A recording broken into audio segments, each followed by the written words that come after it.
Ya conectado.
Hola, muy buenas tardes a cada una y cada uno de ustedes que se ha conectado en este momento.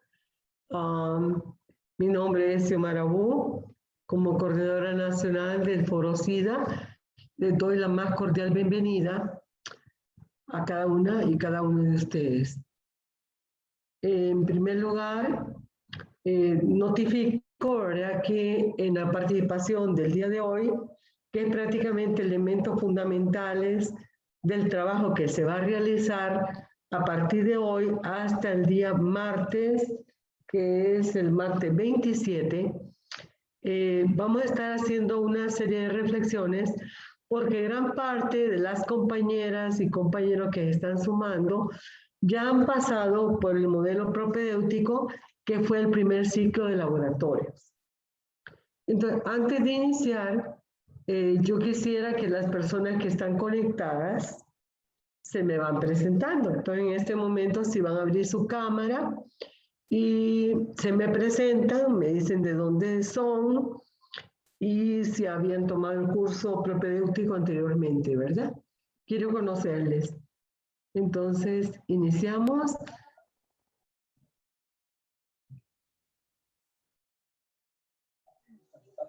Hola, buenas. Muy buenas. Mi nombre es Wendy Guerra, soy de Foro SIDA, capítulo de Cortés. Y sí, ya he estado en uno de los cursos. Ok, excelente, Wendy. Aparezco con el nombre de mi hijo porque estoy desde el celular de él y no sé cómo cambiar ese nombre. Pero no importa, lo importante es que estás aquí y sé que Wendy Guerra está presente para estas reflexiones. Muchísimas gracias, Wendy. Entonces vamos a seguir con la siguiente persona que se nos presente.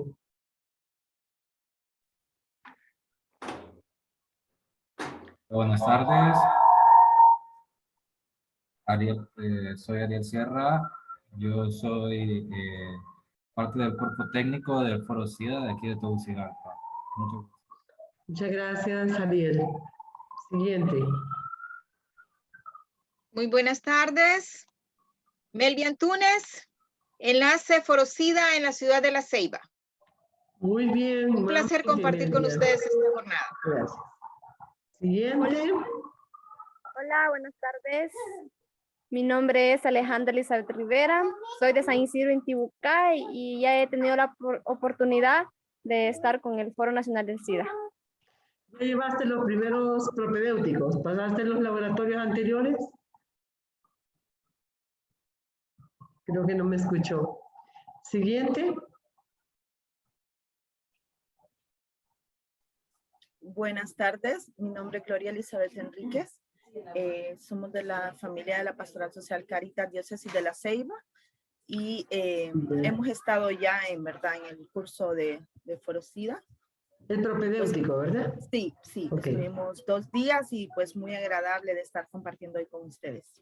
Ok, muchas gracias. Bienvenida. Gracias. Corixandra tiene levantada la mano. Tome su Buenas micrófono. Buenas Sí. tardes. Ujú. Mi nombre es Miriam Corizandra Ramírez Horto, soy de Marcala La Paz y estoy en el seguimiento ya que yo estuve en el primer módulo del conocimiento, entonces aquí sigo. Ok, perfecto. Muchas gracias. A ver, ¿quién más me falta? Bueno, el equipo de las compañeras, Enelda está conectada, ¿verdad? Sí, buenas tardes. Ajá, Enelda. Mi nombre es Enelda Leiva, de Forocida, capítulo de Cortés. Ya tuve la oportunidad de conocerte en la Lima, ¿verdad? Sí, ahí nos Ah, bueno. conocimos en la actividad. Claro. Ok, bueno. ¿Alguien más se va a presentar? Mi nombre es Gerson Ortiz, también de Forocida, capítulo de Cortés, y tuve Excelente. la oportunidad de participar en el laboratorio anterior. Ok, muy bien. Vamos a ver si me falta alguien. Ok, por favor, Yo. los miembros, ¿sí? Me llamo Delmi Corizandra Martínez Ramírez, soy de Marcala La Paz y también es el seguimiento a que estuve en el primero. Ok, excelente, Alexandra. A ver, creo que del grupo es un grupo muy consistente. Tal vez del grupo que está elaborando conmigo, ya que me toca esta mañana la responsabilidad. Miro por ahí la mano de, a ver, Delmi ya se presentó. Gerson, tal vez me ayudan el compañero Mario Peralta, si me falta alguien que se presente. Ana tenía la mano levantada. Hola, buenas tardes. Ana Díaz. Enlace del capítulo. Excelente, Ana. Bueno, entonces yo creo que ahora el grupo de aquí de Tegucigalpa, creo que se van a presentar, ¿verdad? Compañero Grosvin. Sofía.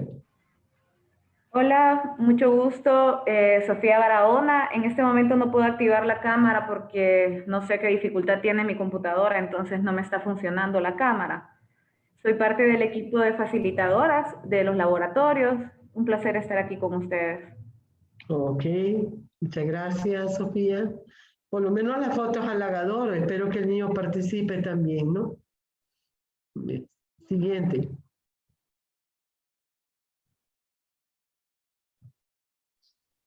Buenas tardes. Buenas tardes.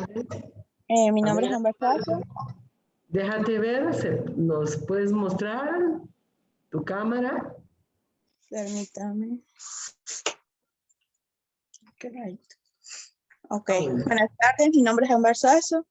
Soy psicóloga de parte del Forocida y estoy también como facilitadora de los laboratorios. Un gusto. Excelente, Ámbar. Gracias.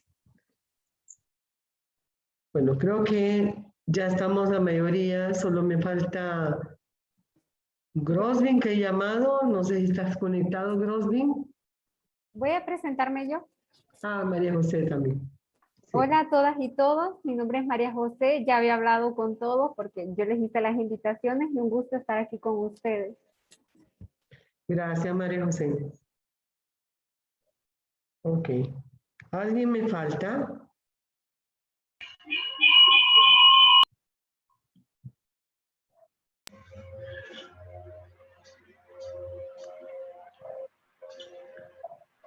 Hola, muy buenas tardes a todos. Grosvin Gómez. Soy apoyo técnico del Foro Nacional de SIDA en la parte de programas y proyectos. Ok, excelente. Y creo que falta Mario Peralta, ¿verdad? Buenas tardes, mi nombre es Mario Peralta, formo parte del equipo técnico del Forocida. Ok, excelente. Bueno, a ver, creo que estamos todas y todos. Veo que tenemos con el equipo, independientemente que sean enlaces o miembros del equipo técnico o en algún momento facilitadoras en este proceso, pues yo quiero darle algunas pautas del interés de continuar con el proceso de laboratorio del conocimiento. Una de las reglas que sí quiero colocarles a todas las compañeras y compañeros que nos acompañan es que este es un proceso muy participativo. Y le voy a decir por qué participativo. El afán, y voy a decir un poco mi sueño, es que todas y todos conformen la red de gestores del conocimiento innovador. Si el trabajo nos resulta afortunadamente viable y todos nos comprometemos y todas nos comprometemos, estoy en el proceso gracias a un apoyo fundamental que ha dado el compañero Grosvin con la Universidad Nacional Autónoma de Honduras a mantener nuevamente la vigencia del convenio entre la universidad y la Asociación Forosida. Igual, si vemos que nuestro proceso concluye en un feliz término, pues me encantaría después tener un enlace del grupo que se forme con autoridades universitarias para lograr esa vinculación tan deseada entre universidad y sociedad. Quisiera, verdad, que en el proceso que estoy participando con ustedes, ver realmente esa inquietud, ese sentido de curiosidad, ese sentido de interpelar, porque realmente el miembro o miembra de la red del conocimiento innovador tiene que tener, y voy a decirlo en un término muy coloquial, las agallas de lanzarse al pensamiento crítico. De eso voy a hablar detenidamente y porque hablamos también de laboratorio de conocimiento innovador. Bien, me doy cuenta que la mayoría pasaron la primera etapa, que es un enfoque muy propedéutico, muy de acercamiento, muy de calentamiento temático, pero percibí que faltó la otra parte, que era el involucramiento humano, la capacidad de atrevernos y atreverse a pensar. Entonces, como a mí me toca este día inaugurar este proceso, quiero darles algunas pautas porque el enfoque de derechos va a ser un hilo conductor de los 3 momentos que se van a abordar. No van a ser los laboratorios con intensidad del anterior porque tenemos la meta de que en el mes de agosto podamos hacer, digamos, un acompañamiento a esta red de promotores o de red de personas que van a tener esa capacidad de estar innovando conocimiento, darles continuidad. Entonces, mi primera pregunta, y es aquí donde yo voy a valorar mucho la participación, es ¿por qué creen ustedes que hablamos de laboratorio del conocimiento innovador? ¿A qué se deberá que hablemos de laboratorio de conocimiento innovador? A ver, rompamos un poco el hielo.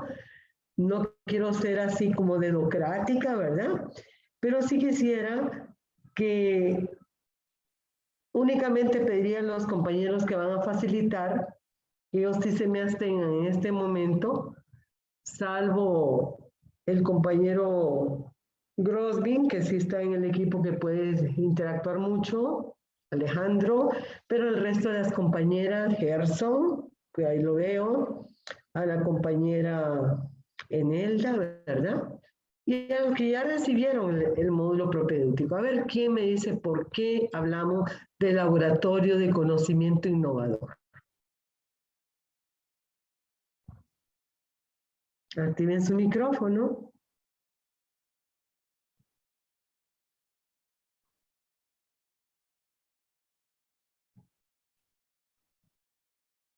Si no, voy a tener que pedirles ayuda, así como...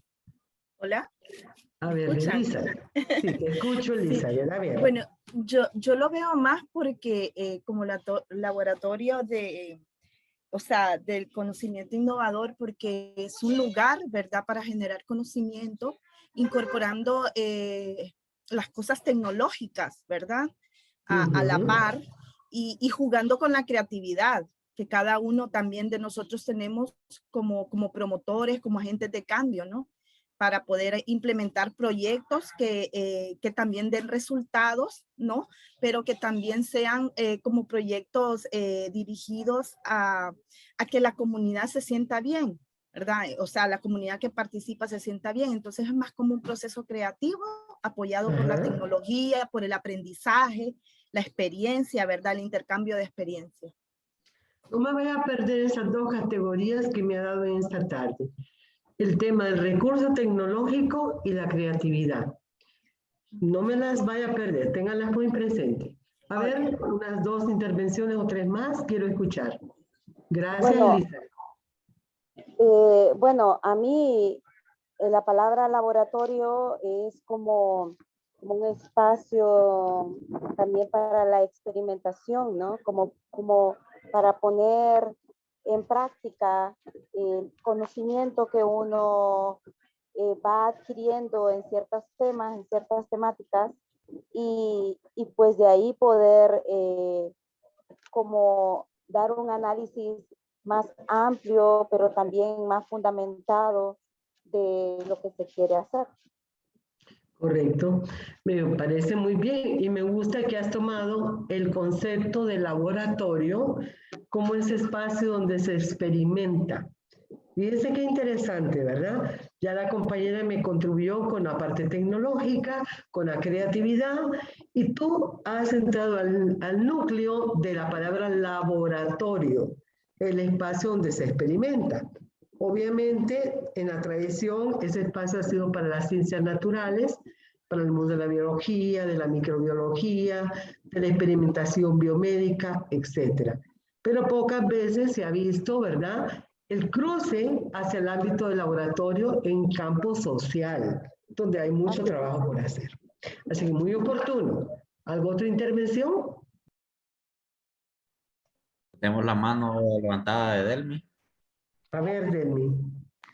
Pues para mí es un agente de cambio que fomenta la creación de proyectos tecnológicos. A ver, pero ahora yo te voy a interrogar a ti, Delmi. ¿Por qué un agente de cambio? Y no un agente, debe ser una persona, agente, para evitar la antropomorfización de ese concepto o masculinización, ¿verdad? Que a veces está muy presente en nuestra jerga. Es una persona que va a ser un agente de cambio. ¿Pero por qué va a ser agente de cambio? Porque un laboratorio del conocimiento innovador va a posibilitar que tú como persona devengas en un agente de cambio.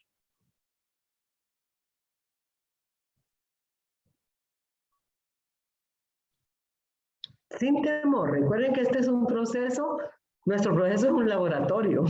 Estamos ensayándonos en un laboratorio. Ajá, Delmi. ¿Alguien que me quiera apoyar a Delmi? Porque es muy oportuno lo que ella señaló.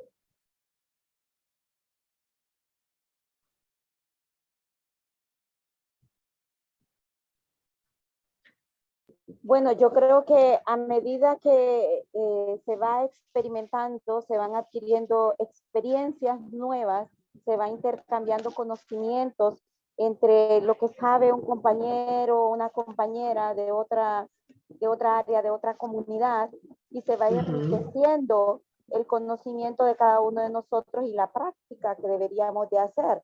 Los fallos y errores que se han tenido y cómo aprender de esos errores para no ponerlos en práctica, si vale la pena decirlo así, en nuestro trabajo, ¿no? Si alguno de los compañeros pues ha hecho algo ya que nos viene a enriquecer, pues entonces lo pone dentro del conocimiento del laboratorio y contribuye a que nosotros nos enriquezcamos más. Ok, entonces ves como la compañera Delmi tenía razón en decir que ese enriquecimiento, ese recurso, ese tanteo de prueba y error nos puede llevar a ser personas que incidamos en cambios, en transformación. Entonces es muy importante. A mí me gustaría escuchar la opinión de Gerson. ¿Qué nos dice Gerson? con las opiniones que han tenido las compañeras y lo ya mencionado. Y con mi propia opinión, correcto.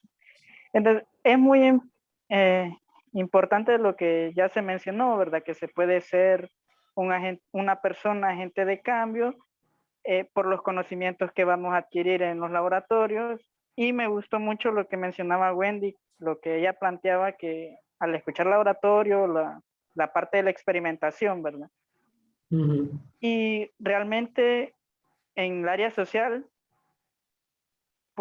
hablamos siempre de fenómenos, hablamos, siempre ponemos planteamientos o hipótesis en el área social, pero no nos vamos a esa parte, ¿verdad? A la de experimentar, a la de cómo nosotros podemos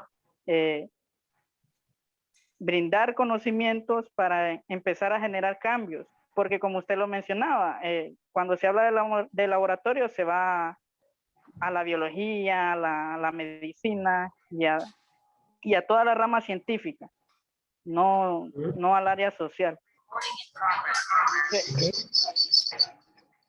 Ahí veo que ya tenemos la compañera Nedelka Lacayo también incorporándose. Muy oportuno, Gerson.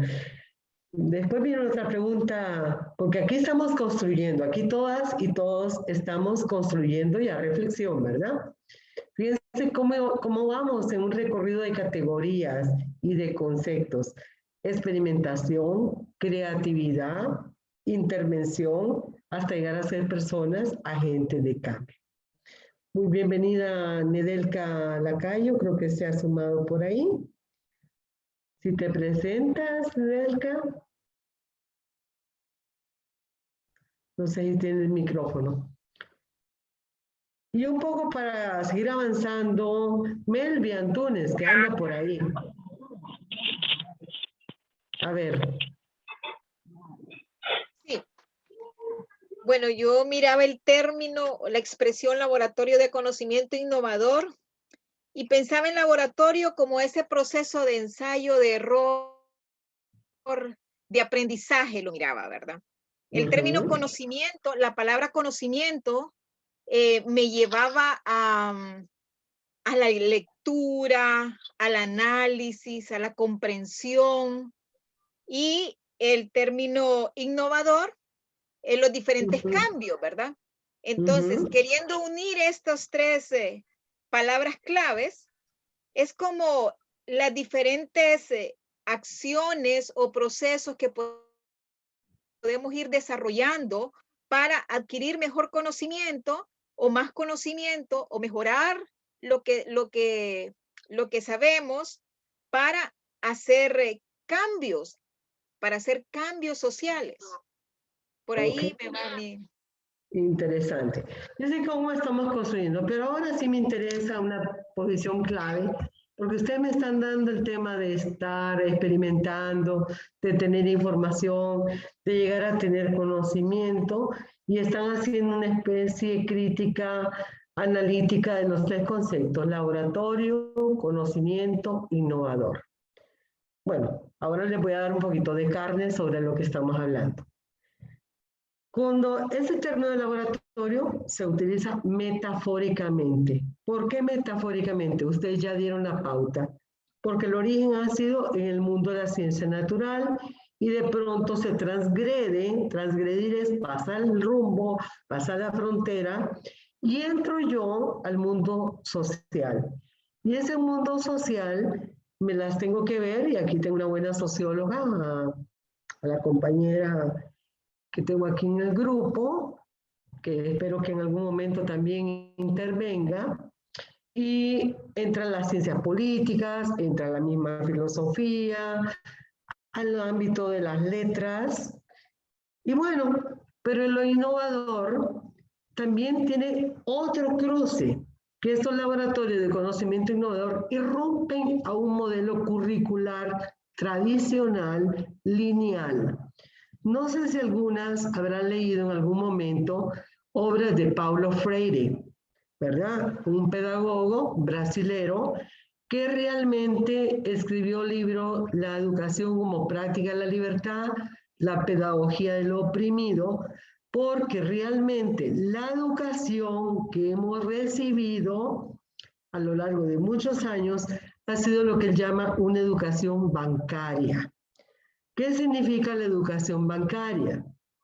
Que llegas a la escuela, y es el modelo escolástico, que te dan insumos, te dan información, te colocan este tipo de exámenes memorísticos, ¿verdad? O si no, esas pruebas de verdadero y falso, que no te permiten un análisis más cualitativo de la realidad. Si algo de lo que estoy diciendo en algún momento quieren más clarificación, solo levantan la mano o me interrumpen. Entonces, ese pensamiento bancario es un pensamiento que castra. ¿Y por qué castra? Porque no te permite pensar. Tú vas al examen y hay que devolver lo que la maestra o el maestro literalmente quiere ver reflejado en ese examen. Sobre todo en exámenes que son hacia el campo de las ciencias sociales. O en el campo de la matemática sabemos que 2 más 2 es 4 y mientras esa matemática funcione así, no la podemos alterar. Pero la capacidad de pensar no puede ser castrada. No puede ser como depositar el dinerito en el banco, está ahí inmóvil y prácticamente estás esperando que te digan la siguiente pildorita para que te digan cómo debe caminar el mundo o cómo debe de vérsela en el mundo. ¿Vamos bien hasta ahí? Entonces, el conocimiento de todo ser humano es un proceso. Oigan bien la palabra, un proceso. Ya ustedes aportaron. En la experimentación hay tanteo, hay error, puedo formular hipótesis, a veces la hipótesis la puedo comprobar y llegar a decir que mi asunción, mi hipótesis, llega a ser calificada como un juicio verdadero o puedo calificar como un juicio falso. Y tengo la capacidad, si yo no estoy en una educación bancaria, hacerme la pregunta, ¿por qué las cosas son así y no de otra manera? Y cuando yo me interrogo de por qué no pueden ser de otra manera, yo me estoy saliendo de la capsulita de la educación bancaria e interrogo la realidad. Pero interrogo qué realidad, mi entorno social, mi entorno en el mundo de la economía, mi entorno humano, desde el punto de vista que yo me hago la pregunta de quién soy, a dónde voy, de dónde vengo, qué quiero hacer en este mundo, cómo transformo mis circunstancias y cómo soy una mejor persona.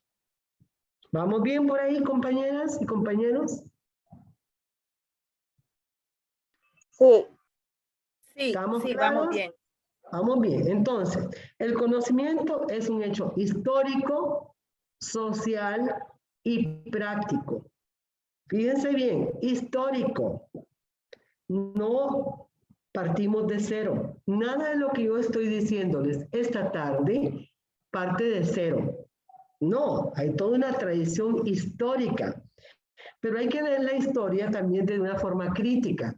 No la historia cronológicamente, que alguna gente dice 1914, 1918, 1945, 1970, etcétera, 76, hasta llegar al 2021. Porque esa es una forma de ver la historia lineal, sin hacer reflexión crítica en la historia.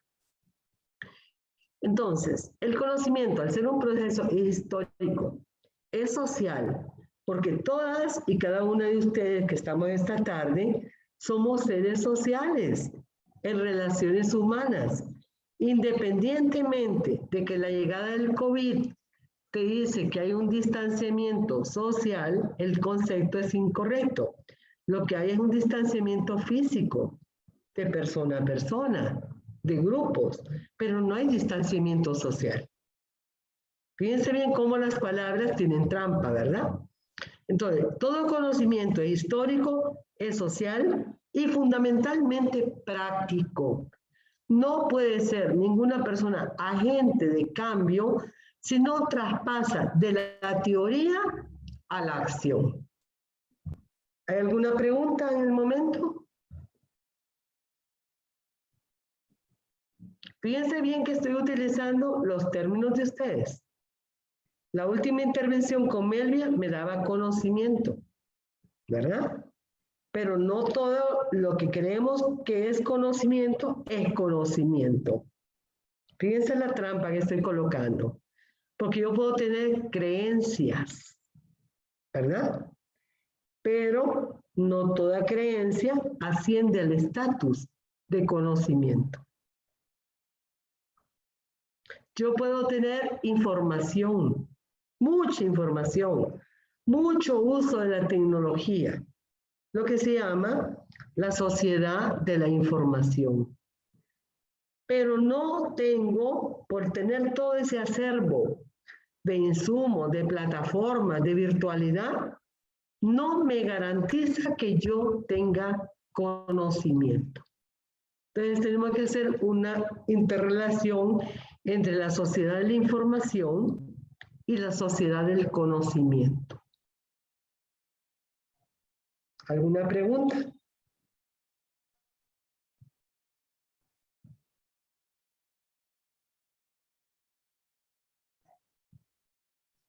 Elizabeth, Corisandra, Ana, Gerso, ¿está claro lo que les voy enseñando en este recorrido? Sí. Sí, doña Xiomara. Sí, claro que sí. Ok, porque yo lo que necesito es que ustedes se apropien de esta manera de ver la realidad para que a la hora de transmitir información o generar conocimiento o cambio, ustedes puedan reconocer que también pueden haber supuestos, falsas creencias y acciones que no llegan a un nivel de acertar a un conocimiento. Ojo, no hay conocimiento absoluto. Cuidadito con eso. En el siglo, digamos, siglo pasado, en la irrupción del mundo moderno, ya rato, el siglo XVII, siglo XVIII, se pensaba que llegar al mundo de la ciencia era el mundo de la perfección. Fíjense que todo el mundo decía, no, la ciencia por excelencia es segura. Miren los contextos de 3 pandemias que nos están atravesando globalmente. La pandemia del VIH, ¿verdad? Por más esfuerzos, y ahí la ciencia no logra la vacuna. La pandemia actual, la de la COVID-19, global, es de las pandemias más globales y más, digamos, que nos llevó a extender el concepto de estigma y discriminación a niveles nunca antes pensados. Y sobre todo, colocar a la ciencia en el ámbito de la incertidumbre y la inseguridad. ¿Y cuál será la tercera pandemia que está a nivel global, que es de carácter social?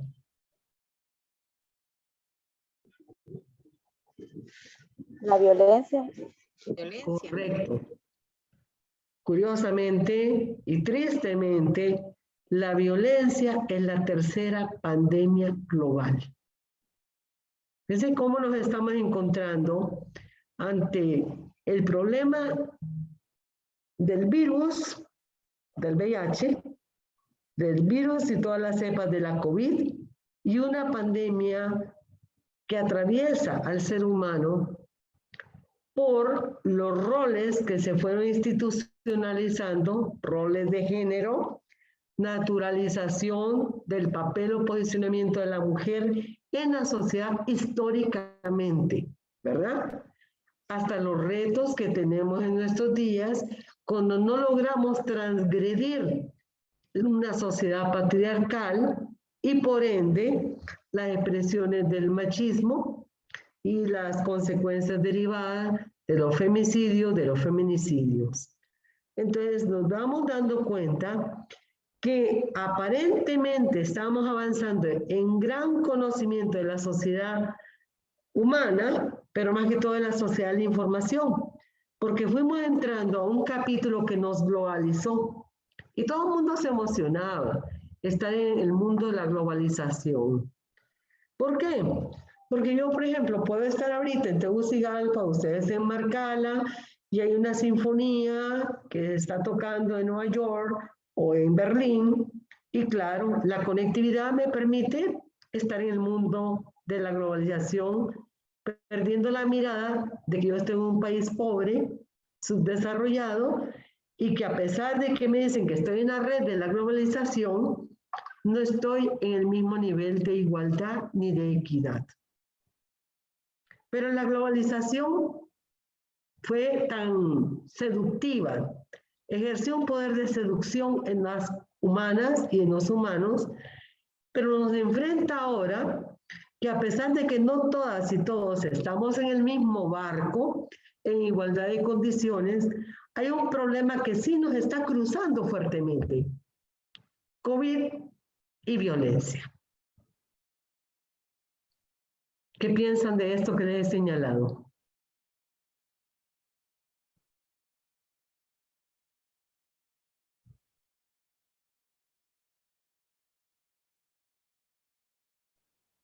Creo que por ahí tengo a Ludin. ¿Qué me dice Ludin de lo que acaba de escuchar?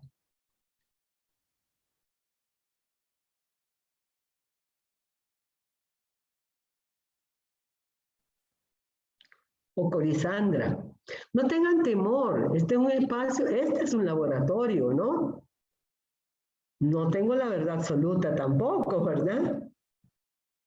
Lo que tengo es más años encima.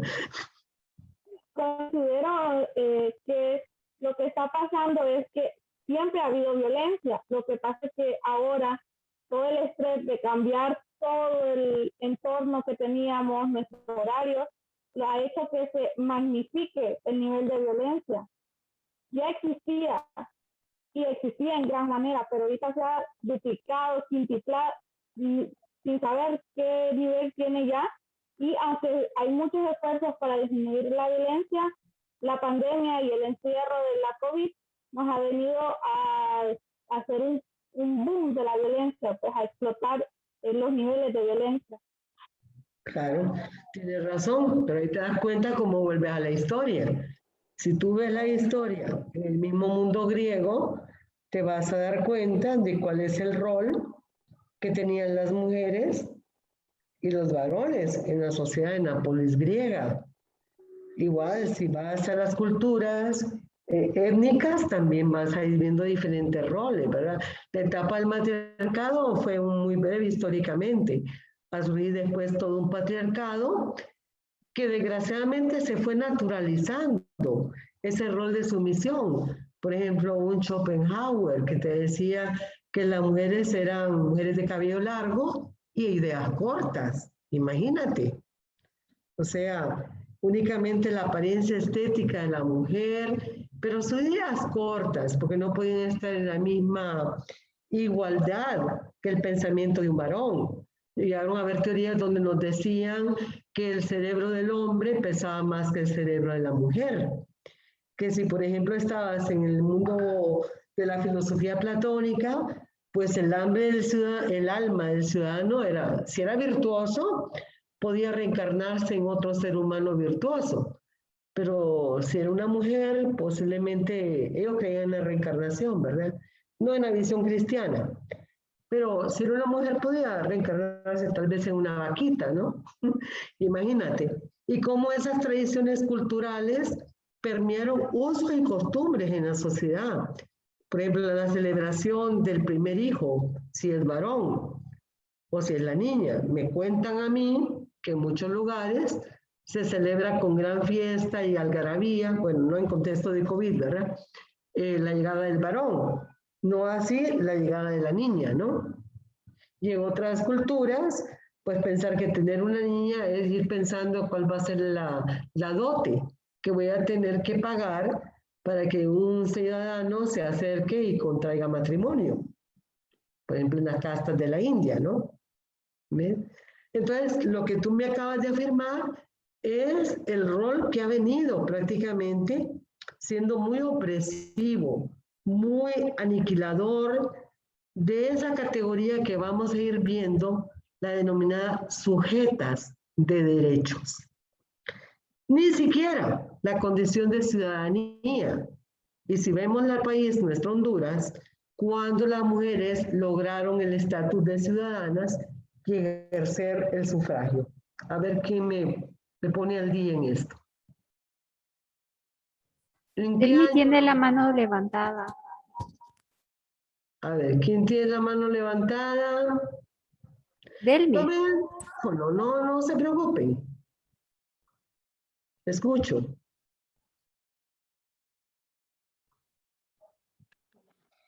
Pues en el caso que habló la muchacha que dijo de que la violencia había aumentado con el encierro del COVID, pues hay casos diferentes, porque la verdad en algunas familias se dio lo que es la comunicación. Vino a ayudar para que las familias no fueran tecnológicas, que tuvieran más comunicación.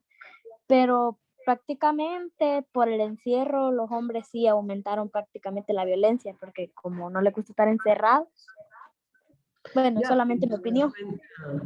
Que eso que me estás diciendo, frente al impacto que ha tenido la violencia, no te voy a negar que posiblemente sí, hay excepciones a la regla, hay, que en un hogar hubo más comunicación, pero la mayoría de hogares enfrentaron situaciones muy complejas. Por ejemplo, la tasa que reporta el Observatorio de la Violencia, y bueno, y ustedes que están en sus propias localidades, ¿verdad?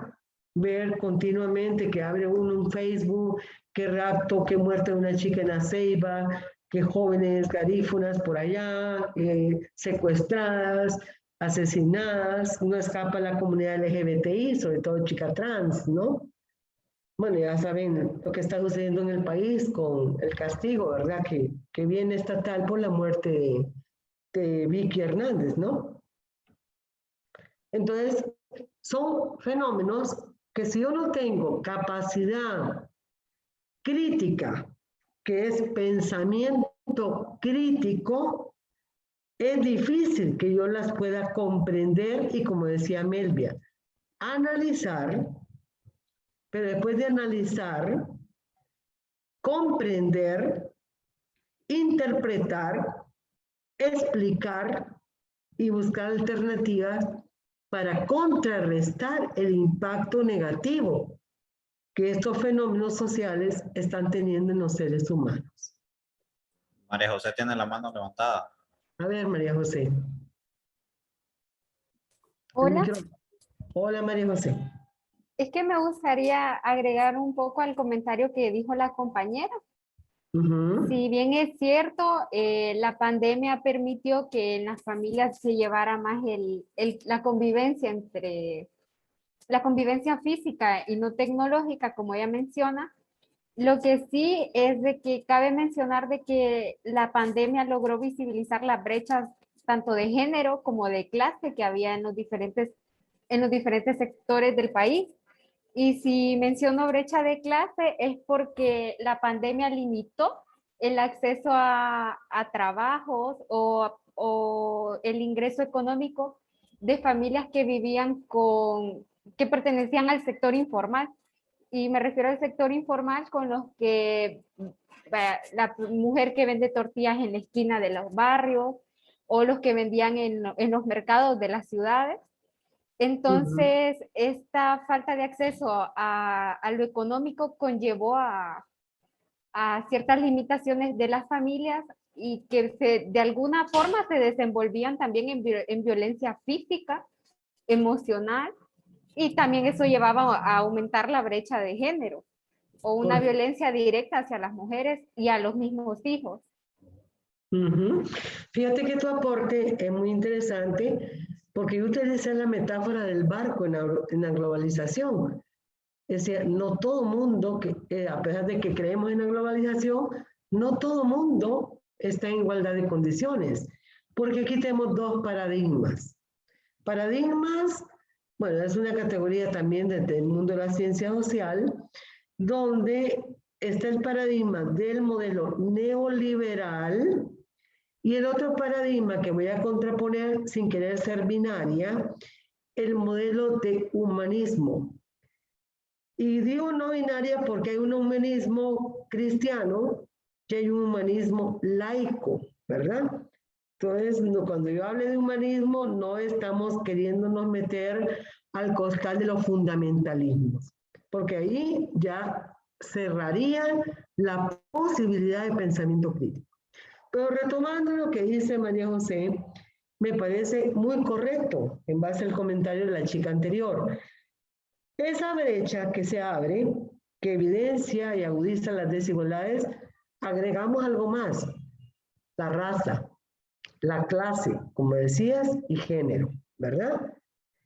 Miren, por ejemplo, ¿cómo se podría decir? Contradictorio, que en un momento, como se da la crisis de COVID, ¿qué hicieron los países desarrollados con las vacunas y con la ciencia?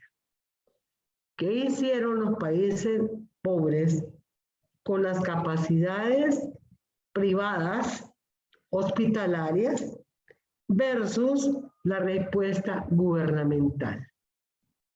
Aquí tenemos un problema para estudio de caso. Y la pregunta intermedia, si yo aplico pensamiento crítico, ¿en qué nivel quedaron mis derechos humanos?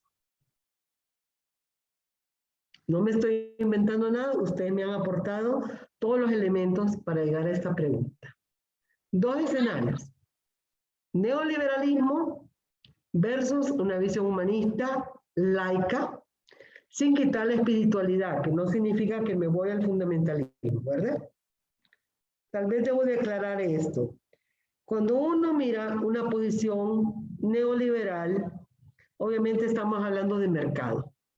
Y estamos hablando de oferta-demanda. La persona que no es capaz de generar rentabilidad no le vale al sistema neoliberal. Entonces hay un proceso de deshumanización. No hay capacidad de ser sujetas de derechos. Fíjense bien lo que estoy diciendo. Cuando estoy en un modelo humanista, laico, que puede tener estos niveles de espiritualidad por el respeto al ser humano, es cuando yo tomo un elemento que se llama ontológico. La ontología tiene que ver con el ser humano. ¿Y cuál es ese elemento que es difícil definirlo? La dignidad del ser humano que le corresponde a cada uno de los que estamos esta tarde interactuando. Entonces, volviendo a lo que señalaba la compañera anterior y que reafirmaba ahorita María José, cómo desde la perspectiva de las brechas de género que atravesó raza, clase social, vemos una respuesta desde la privacidad, desde esa economía privada, de la capacidad de tener patentes para las vacunas en el norte, y después, si acaso sobran, transferirlas a los países pobres. ¿En qué nivel quedaron mis derechos humanos en esa instalación que les estoy mostrando? Solo les puse un escenario.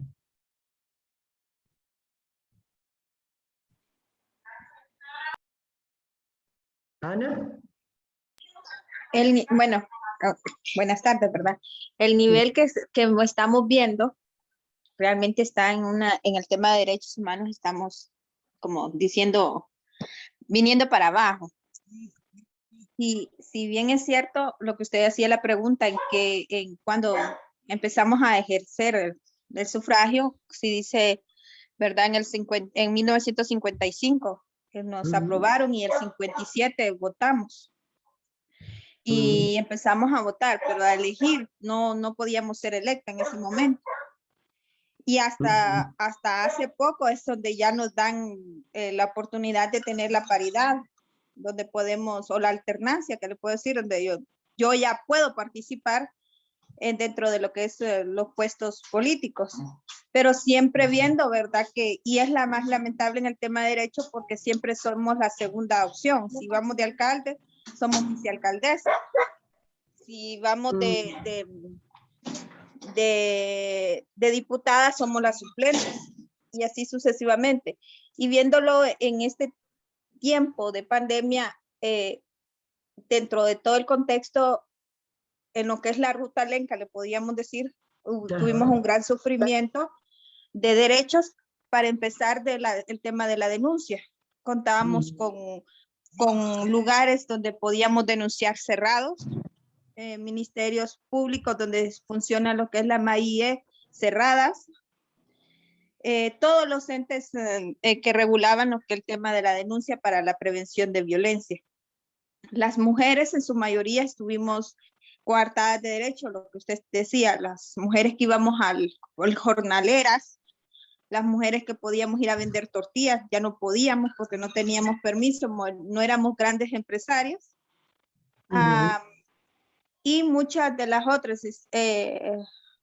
oportunidades.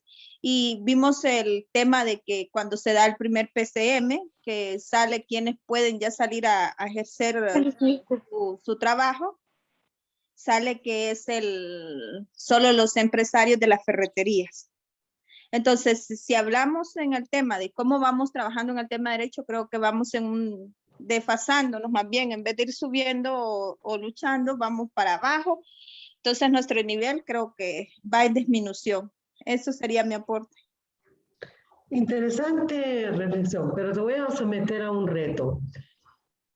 Piensen que hay algo que el pensamiento crítico también nos reta a tener que verlas con el pensamiento instrumental. Voy a aclarar esto. Hay una categoría que te voy a hacer pensar ahorita, Ana. Tú hablas tema de derechos humanos. Fíjate bien el concepto, tema. ¿Qué diferencia hay entre tema de derechos humanos y cultura de derechos humanos? Yo podría poner como diferencia, así es, ¿verdad? Diferencia. Tema como algo que está y cultura como algo que estamos promoviendo o haciendo. Entonces, para mí hay una gran diferencia, porque no es lo mismo decir... ¿Qué es correcto que hablamos de tema de derechos humanos? ¿Perdón? ¿Tú crees que es correcto que utilicemos el concepto tema de derechos humanos? Para mí, no. Ok. Fíjense que ustedes van a ser estas promotoras y promotores del conocimiento innovador. Cuando yo hago tema, estoy utilizando la razón instrumental. Si los derechos se me han dicho que son inherentes a mi ser como persona, cuando yo los extraigo y los coloco en el tapete de tema, recurro a la instrumentalización. ¿Cuándo sería correcto hablar de tema? Cuando yo estoy llevando a un nivel académico donde hago un metalenguaje de los derechos humanos. Ya voy a aclarar esto, ¿verdad? Pero lo primero es que tenemos que tener mucho cuidado en no separar lo que es inherente al ser humano al momento de hablar de ello. No sé si me están comprendiendo. Entonces, voy a decir, mi ámbito de derechos humanos, la débil construcción de una cultura de derechos humanos en este país llamado Honduras, realmente sabemos que estamos todavía a años luz. Porque una cosa es la normativa que ustedes van a ir viendo a lo largo de este laboratorio y que ya lo han visto antes, que sí, se crea todo un cuerpo normativo para proteger nuestros derechos humanos. El problema es cuando nos referimos a ese cuerpo normativo que sin querer a veces instrumentalizamos la normativa jurídica. Entonces, fíjense bien, cuando la compañera me decía, ser agente de cambio, yo introduje el concepto persona. agente de cambio, ¿verdad? Porque le estoy dando desde la cultura de derechos humanos el valor intrínseco de la dignidad de esa persona. Persona facilitadora en el Foro Nacional de SIDA, persona técnica, pero es la persona. ¿Ve? No es alguien cualquiera, es un ser humano con compromiso que se instala en el paradigma humanista de construir esa cultura donde debería haber igualdad entre los géneros. Pero obviamente ahí tenemos otro reto. Y cuando nos hablan de las características de los derechos humanos, nos cuentan la historia de que son inherentes, universales, inalienables, etc. Nos hacen un discurso externalista. Pero yo tengo que comprender por qué son inherentes a mí, por qué son inalienables, por qué son universales, por qué no los puedo comercializar, por qué no los debo instrumentalizar. De lo contrario, yo no podría comprender el tránsito de la equidad a la igualdad, que también es un proceso histórico donde los movimientos feministas se las han tenido que ver duro y duro para llegar, digamos, a las primeras conferencias internacionales y la Declaración de los Derechos de las Mujeres como ciudadanas. Eso, otra vez, el basamento histórico. Entonces, se dan cuenta cómo cuando estamos abordando la reflexión sobre esto, que no es tema, sino que estamos tematizando, o sea, a nivel de la conciencia, las brechas de las que nos estaba hablando la compañera anteriormente. O sea, ¿por qué? ¿Qué significa brecha? Porque es bonito decir brecha. A ver, compañera, aclárame por qué utilizaste el concepto de brecha. Regreso a mi equipo, ¿verdad? Ahí está. No se ha ido todavía. Aquí estoy. Aquí está María José. ¿Por qué me utilizaste el concepto de brecha? Utilicé el concepto de brecha señalando el espacio o distancia que hay entre, por ejemplo, si hablo brecha de género, la distancia que hay entre cayendo en la binariedad entre hombres y mujeres. O cuando usé de brecha de clase entre el sector que se conoce como las personas pobres o las personas que tienen el acceso a otros recursos económicos. Correcto, porque es importante que el resto de las compañeras sepa que la categoría de brecha es una categoría abierta, no es una categoría cerrada, ¿verdad?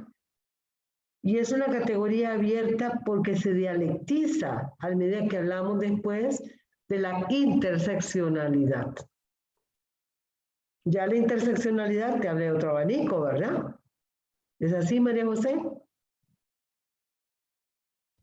Sí, la interculturalidad. Sí, y me gustaría agregar un poco a eso. Quería levantar la mano, pero no interrumpí. No interrumpan. Yo he dado el permiso que es una construcción de todas. Y hasta voy a encender la cámara porque siento que para explicar un poco eso se me hace más fácil hacer este gesto. Haciendo el gesto de un triángulo. Cuando usted mencionaba de que no solo es, por ejemplo, patriarcado, también hay un sistema capital, pues, en relación a la violencia también de etnia o raza. Entonces hay una complementariedad entre lo que es colonialidad, capitalismo y patriarcado. Y es ahí cuando se puede abordar lo que es la interseccionalidad. Y lo interesante de mencionar estos tres en conjunto es que crean cuerpos desechables o seres que les son más, y aunque suene mal la palabra, pero es desechable porque es fácil para estos sistemas interrelacionados hacernos desechables porque no hay políticas públicas con una visión de género.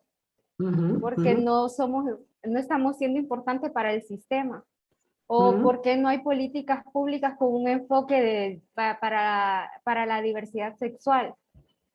Por lo mismo, porque nos tienen identificados como cuerpos desechables, seres desechables, porque no estamos siendo útiles para el sistema capitalista.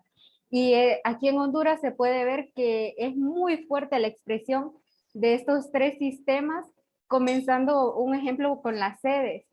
Es la expresión más amplia del capitalismo y el extractivismo.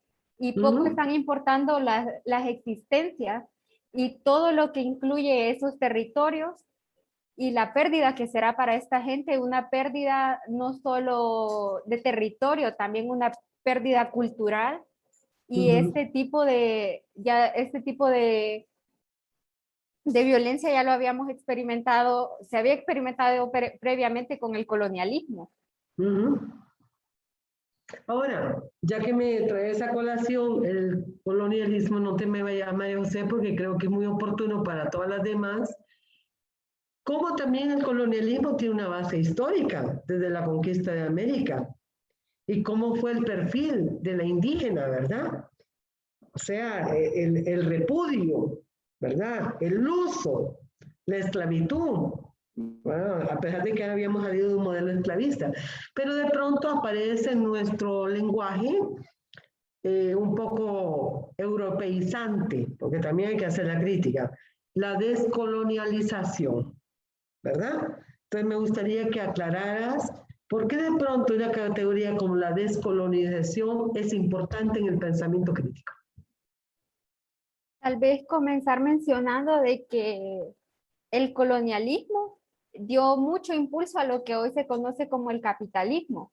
Entonces, para poder llegar a una abolición o crítica al capitalismo, también se debe hacer desde una perspectiva decolonial, creando desde epistemologías y prácticas desde nuestros territorios. Y la intención de tener una crítica decolonial es poder visibilizar tanto las necesidades como las fuerzas o capacidades desde nuestros lugares. Por ejemplo, ¿por qué ha sido tan difícil crear un sistema económico para América Latina que beneficie a los pueblos de América Latina? Porque se ha visto con una perspectiva de desarrollo europeo. Y en Europa nos cuesta, en la historia nos cuentan de que países muy desarrollados, sin embargo, no nos cuentan el trasfondo de ese desarrollo y que ha sido a causa de todo el colonialismo instaurado en estos territorios.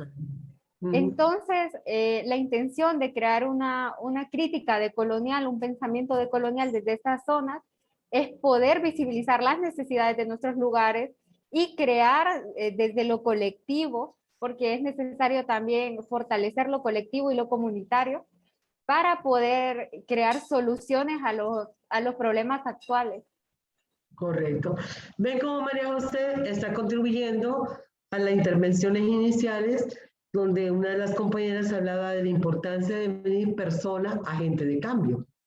Pero no puede ser una persona agente de cambio si no tiene las agallas de poder penetrar y comprender la realidad y las circunstancias donde vive. Desgraciadamente, mucha influencia teórica ha venido de Europa y de países anglosajones. Pero ¿qué capacidad tiene el ser humano? Encarar esos discursos, revisar esas teorías y no adaptarlas por adaptarlas, sino que realmente cuál es el germen, cuál es esa identidad de la que tanto se habla y nunca queremos aterrizar, porque hay gente que le da vergüenza decir que es hondureña, aún en el extranjero, ¿no? Entonces yo creo que hay una serie de trabas en el proceso, lo que decía Melvi anteriormente, del conocimiento, que el conocimiento tampoco no es un extrañamiento al ser humano, porque el que llega a decir que conoce, tiene una imbricación, tiene un vínculo, deja una huella, por decirlo así, en aquello que está conociendo. No sé, fíjense que este ya no es un propedéutico per se, ¿verdad? Como lo vieron en el primer laboratorio. Aquí nosotros queremos un poco toda la teoría anterior, ponerle en su justo término, saber definir, saber cuándo estamos utilizando una palabra, cuándo un concepto, cuándo una categoría y cuándo debemos argumentar. Entonces, lo que hizo en este momento la compañera María José, cuando yo le hice la pregunta que explicara la descolonialización, ella se basó en lo histórico y me argumentó y también ejemplificó con la figura del triángulo, a pesar de que el triángulo es una categoría geométrica, pero tiene vértices y esos vértices se pueden romper y abrir otras brechas.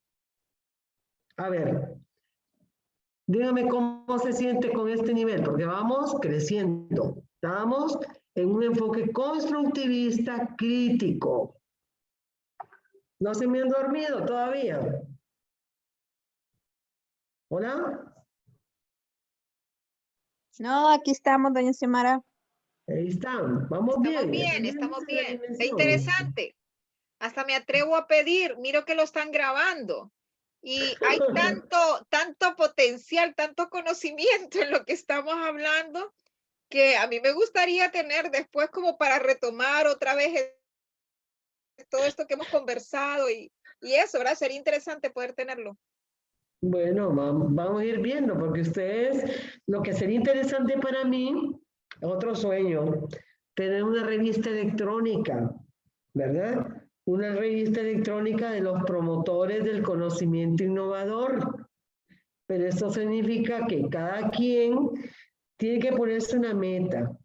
Yo siempre le digo en mis relaciones, nunca hablo de estudiantes, pues son amigas y amigos cuando interlocutamos, que hay que apostar a la excelencia. El conformismo o estar en la zona de confort te anula como ser humano y te hace mediocre. Entonces, cada día una persona que tiene pasión, porque la pasión es un motor del conocimiento, el asombro también, y esto no es de ahorita, ya Aristóteles lo decía, ese reto de asombrarse, ese reto de pensar, ese reto de ir contra la corriente, ese reto de ser agresiva y rascar las raíces.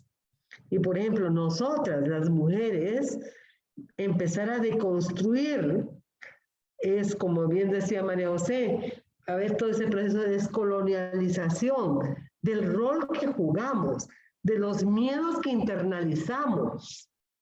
Porque hay cosas que, aunque entre el mundo de la psicología, a veces no se analiza. Por ejemplo, el tema de la soledad, ¿verdad? Es decir, cómo se instala la soledad en la percepción del sentirse mujer en sociedades patriarcales. Entonces, hay una serie de temas que no se tematizan. La adultez, ¿verdad? Por ejemplo, si uno mira la legislación hondureña, y no solo hondureña, hay mucha legislación europea, ¿quiénes controlan los cuerpos de las mujeres? ¿Quiénes regulan los cuerpos de las mujeres en las normativas legales? Miren lo que acaba de pasar con las 3 causales, ¿verdad? En la lucha de los movimientos feministas para que esas 3 causales sean revisadas, pero de pronto nos salieron ahí un experto en valores, que no sé dónde se graduó alguien en ser experto en valores. Si alguien me lo llega a decir, me encantaría saberlo, ¿no? Ok. Dejo pues la palabra a reacciones de ustedes ahorita. Doña Xiomara. Diana. Okay. Y viéndola desde la parte de la bueno, de ya quitando la colonización. Eso, hay lugares, hay sectores donde todavía vemos que siguen sumergidas las mujeres. Por ejemplo, hay lugares donde venían los colonizadores y decían que quienes mandaban y rectoraban todo era la Iglesia Católica, que era el padre. El cura párroco, era un hombre, ¿verdad? Y él era promotor de decir que las mujeres obedecer a sus maridos la mujer estar sujeta a su marido, era la palabra. Y en la actualidad también estamos viendo eso, que por ejemplo, he conocido sectores en La Esperanza donde hay mujeres que les cuesta todavía poder dejar eso de decir, no, si la religión me lo permite, yo me puedo divorciar, yo puedo salir de un caso de violencia, yo puedo hacer esto, yo puedo participar en procesos de formación, o yo puedo hacer otras cosas. Entonces, todavía en la actualidad se está viendo. Yo les manifestaba, y una de las experiencias que yo siempre tengo marcada fue en el tema de que todavía están las comadronas o los parteras que le llamamos. Todavía existen en estas zonas, y ver de su tema de cultura del cobro. Si es niña tiene un costo y si es varón tiene otros costos. Entonces, todo eso sigue marcando y sigue, vamos, como todos lo sabemos, todo tema de violencia son procesos, entonces vamos hacia eso también. Y lo que usted estaba hablando, ¿verdad? Por las 3 causales del tema del aborto, estamos todavía sujetas a que, por ejemplo, en la zona no se puede hablar mucho porque entonces somos promotoras de delitos, o así nos llama la iglesia, entonces no podemos estar hablando de esos temas en esta zona, aunque nuestra perspectiva nos digan otras cosas. Es igual a lo que es hablar de decir la población LGTBI. Todavía estamos en eso de que no se puede hablar abiertamente porque es prohibido. Entonces, seguimos en esos procesos. Podríamos decir, no es lo mismo decir voy a hablar a esos temas en Tegucigalpa para poder decirlo, voy a hablar a San Isidro, que es de Intibucá, a San Francisco de Opalaca, otros lugares que todavía están arraigadas a lo que dice la iglesia y tiene que ser full de la iglesia católica. Fíjate que es interesante tu aporte, Ana, porque eso también lleva que en los trabajos de investigación social se ha abandonado mucho la antropología cultural, la antropología filosófica, la misma sociología. No sé, María José, tiene tantas avenidas para entrar a ese matrimonio con la antropología cultural y conocer los pensares, los sentires. Yo todavía recuerdo, y corrígeme, Ana, es ahí en La Paz, la zona de Chinacla. Queda ahí, Chinacla. Sí. Chinacla, cercana a Marcal.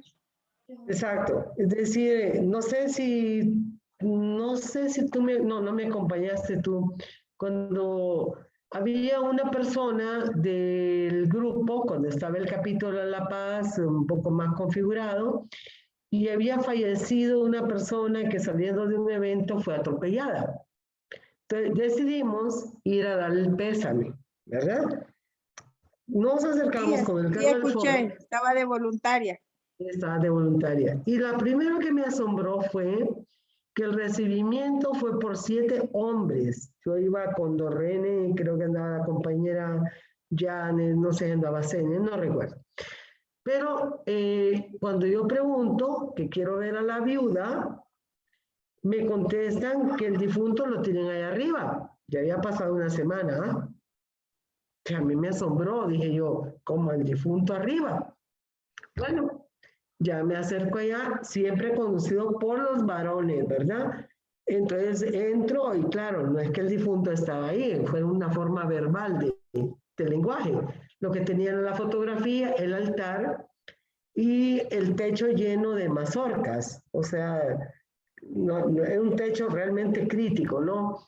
Y la pobre señora había tenido una fractura en el brazo, no estaba comiendo, creo que después hasta fallece, ¿verdad?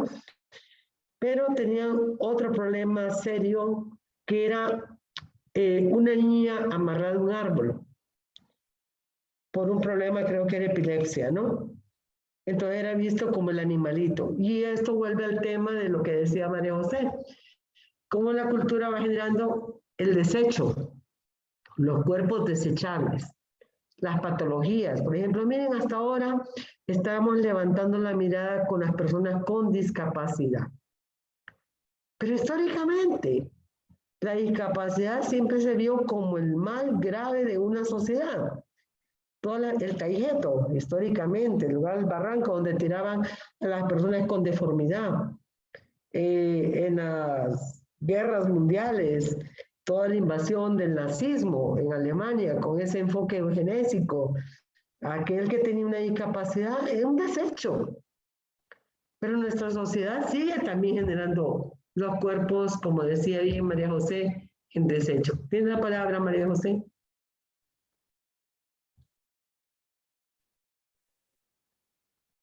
Apunté lo que iba, cosas que quería decir respecto a la participación de Ana.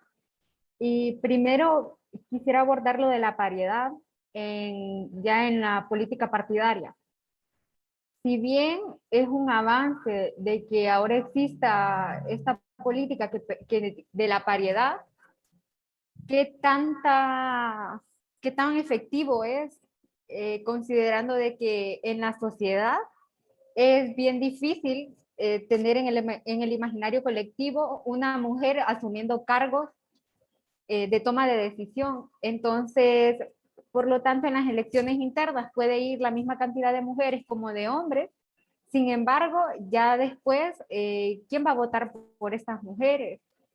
También, y esto se puede analizar desde los recursos económicos, porque los hombres consiguen más efectivo o recursos económicos para su campaña política y a las mujeres les cuesta tanto. Y son recursos autogestionados. Entonces ahí lo necesario es saber abordar a las sociedades de la importancia de que las mujeres asumamos cargos políticos. Lo segundo es lo que hablaba de lo difícil de que es que en los pueblos de muy dentro del país se aborden los temas de género, por ejemplo, y es que existe una cosmovisión y que es diversa, porque los pueblos en Honduras son diversos, no podemos enrollarnos en un solo tamal, es diverso. Entonces imagínense que el golpe o lo difícil que es para alguien que le vengan y le cuenten la historia de una forma diferente, es un golpe muy duro y a veces hasta difícil de creer. Entonces por eso también lo necesario de estos espacios que generen conocimiento innovador o que nos ayuden a desmitificar o crear conciencia de la realidad. Y un comentario sobre el aborto es que el aborto, hablándolo como una práctica médica, las prácticas médicas no nacen en los hospitales, las prácticas médicas nacen de prácticas ancestrales, prácticas culturales, y el aborto también es una práctica cultural. Y así como otros procesos médicos como un embarazo, el parto, curar una herida, un dolor de cabeza, también el aborto era algo ancestral que se practicaba de esa forma. Entonces ya al momento de que se institucionaliza la medicina, el aborto empieza a ser juzgado como otro tipo de práctica. Entonces también es necesario volver a tomar estas prácticas médicas, incluyendo el aborto, desde su origen y analizarlo tanto de una perspectiva médica como una perspectiva social. Correcto. Yo creo que van viendo que el nivel de esta jornada nos lleva en crecimiento. Esto no significa que esta primera charla inaugural agota todo, porque después hay que profundizar temáticamente. Por ejemplo, ya en otros elementos de la violencia, hemos descubierto que está el protocolo latinoamericano de prevención de violencia, están algunas resoluciones también normativas, por ejemplo, que tienen que vernos con el derecho internacional humanitario, que de ese derecho humano internacional humanitario poco nos han hablado, pero hay resoluciones que nos comprometen como país. Pero eso va a tomar su tiempo. Yo quiero regresar un poquito atrás porque hay una categoría que nos regaló en su intervención María José. Yo les di una categoría que era ontología, que no es metafísica, ¿verdad? Es muy diferente a la metafísica tradicional, que habla del ser y ese es el abstracto. No, la ontología es el estudio de la persona, del ser humano, en su visión existencial, en sus circunstancias, como decía Ortega y Gasset, en el devenir del mundo, en el interactuar social, en el establecimiento de consenso, como nos puede hablar un Jürgen Habermas, en el desarrollo de esa teoría crítica que viene con toda la escuela de Frankfurt, que si ustedes más adelante quieren mayor profundidad, con mucho gusto. Pero para que vean que todo concepto, toda categoría tiene un trasfondo histórico, ¿verdad? Entonces, una categoría que nos dio la compañera María José fue epistemología.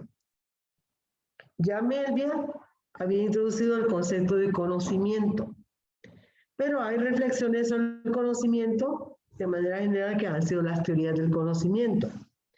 Es decir, cómo conoce el ser humano, si cómo tengo una visión racionalista sobre el mundo, si tengo una relación empirista, si tengo una posición dialéctica, si tengo una postura existencialista, etc.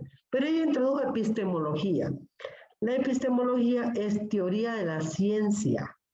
Y esta epistemología también tiene que vérselas con el ascenso de la teoría del género a una categoría epistemológica.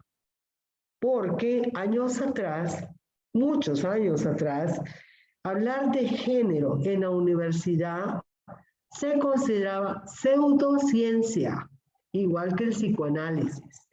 Para mucha gente esto era bla, bla, bla.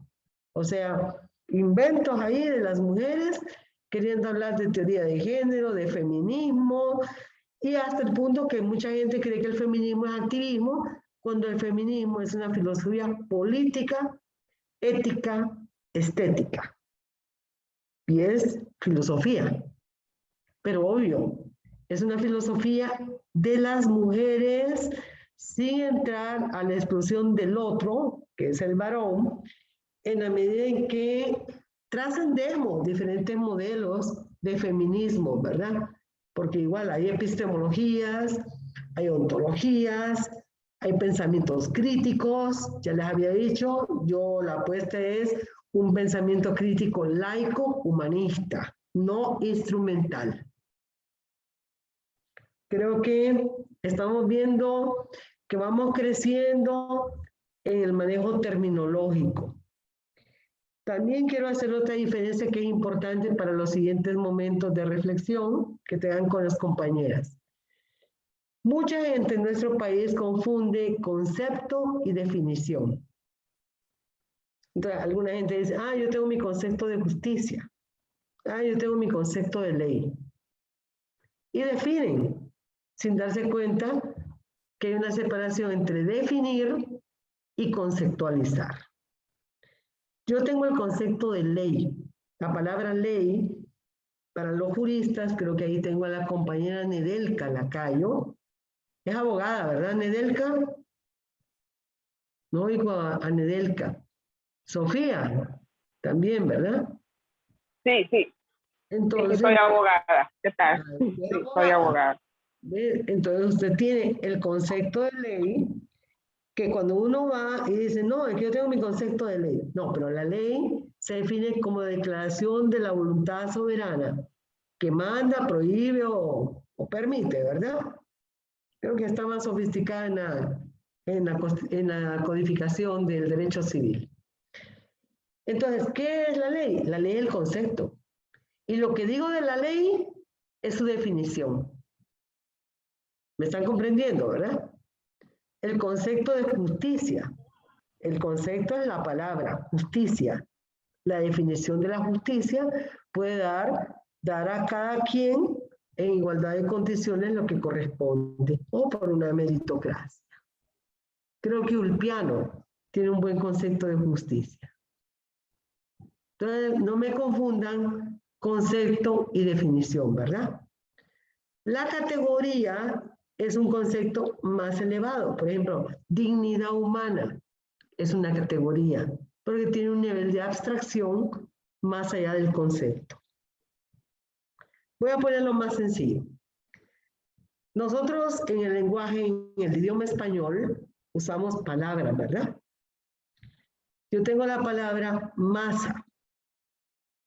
Y la masa en el lenguaje común ordinario la puedo ver en dos niveles.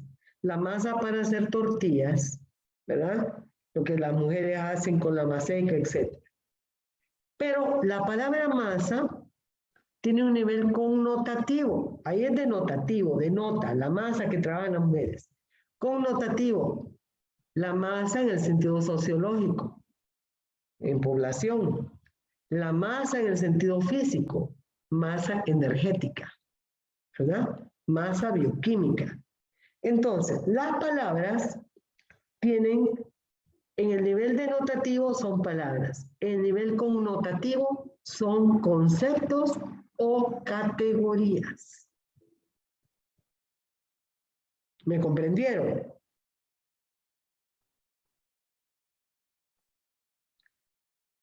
O las enredé. Voy a poner otro ejemplo. Yo tengo, a ver, Wendy Guerra, ayúdenme, deme ejemplo de flores. Flores. Dígame flores. Hola. Hola, te escucho. Yo quiero saber qué tipo de flores hay. Bueno, están las flores silvestres.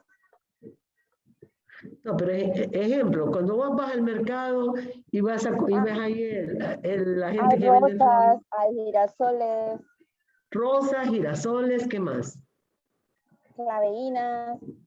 Ajá. Están las chulas. Okay. O oaxacas, no sé cómo le conocen la gente. ¿Pero son diferentes entre sí o todas son iguales? No, son diferentes. Ok. Entonces, son diferentes. Pero ¿cuál es el concepto que las une a todas? Flor, ¿verdad? Bueno, las flores que son lindas o que adornan. No, pero ese ya es el uso. Yo lo que quería era ejemplificar que si vos tenés rosas, claveles, geranios, cartuchos. Son flores todas. Son todas flores. Entonces, ¿cuál es el concepto? ¿Qué son? El concepto es flor. ¿Verdad? Y entonces en ese caso la flor se define por extensión y enumero claveles, rosas, cartuchos, etc. Y por intención, la flor, el cartucho, el clavel, la rosa, son flores. Así es. Tenemos número. La palabra número. Por ejemplo, números naturales. ¿Cuáles son números naturales? A ver, Melvia.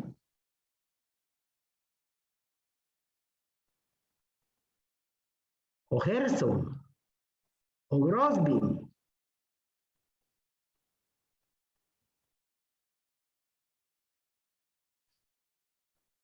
Solo enumérenlos.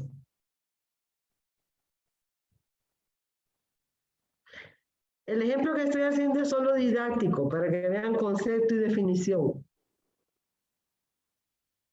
Entonces, el 1 es un número. Sí, uno del 1, 2, 3, 4, 5. Pero son diferentes, ¿verdad? Números naturales. Ok. Entonces, ¿cuál es el concepto? Número natural, ¿verdad? Yo puedo seguir clasificando conceptos. Números naturales positivos o números naturales negativos. Sí.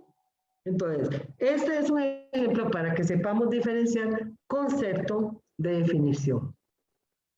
Ahora, claro, porque la definición es más descriptiva, ¿no? La definición puede ser una definición por género o diferencia específica. Una definición puede ser enumerativa, ¿verdad? Como el caso que vimos de números y de flores. Pero en el caso de ley o en el campo jurídico, ya tenemos, por ejemplo, que es un delito, que es una culpa, que es el dolo. Esos son los conceptos. Entonces, lo que yo defino como culpa, cuando hay no intención y cometo un accidente, pero cuando tengo dolo, está la intención manifiesta de hacer el daño. Bueno, entonces, únicamente hay que tener mucho cuidado en no decir, este es mi concepto, ¿verdad? porque esa es una forma de lenguaje ordinario. Por ejemplo, ¿cuál es su concepto de verdad? No, un momento, ese es el lenguaje ordinario.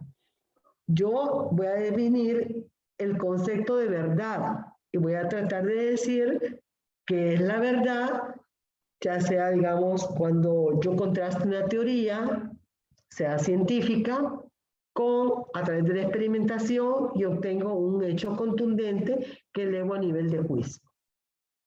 Mire, son particularidades que estoy metiendo ahorita, pero que es importante tenerlas claras, porque si no, uno instrumentaliza el conocimiento. Volvemos, por ejemplo, al ejemplo con Ana, cuando decía, evitemos no hablar de temas de derechos humanos, que es muy diferente a tematizar, en el sentido académico, el abordaje de los derechos humanos. Yo sé que estoy un poquito yéndome a un nivel de abstracción un poquito más elevadito, ¿verdad?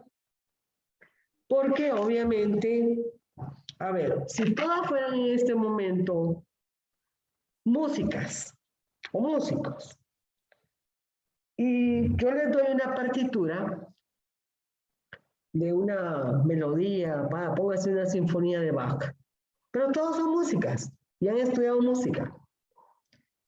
¿Van a poder ejecutar esa partitura? No. No, si todos son, si han estudiado música. Ah, sí. ¿Van a poder leer la partitura? Vamos a poder, sí. ¿Pero qué es la partitura?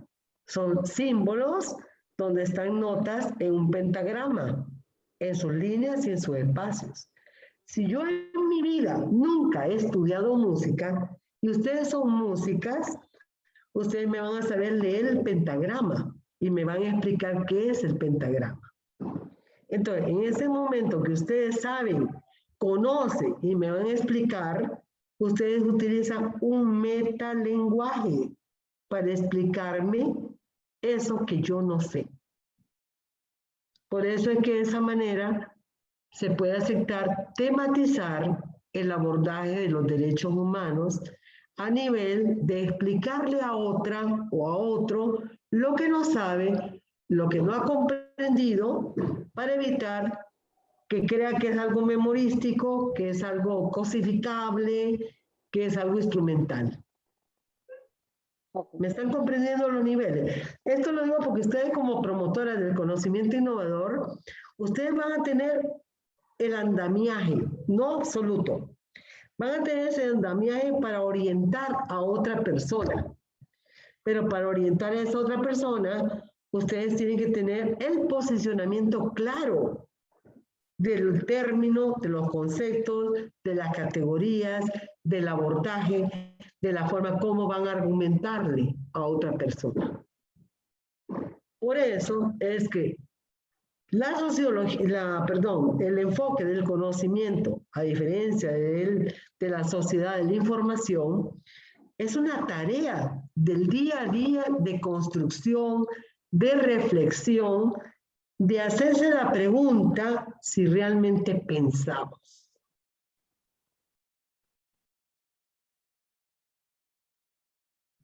¿Aguantan unos minutos más todavía?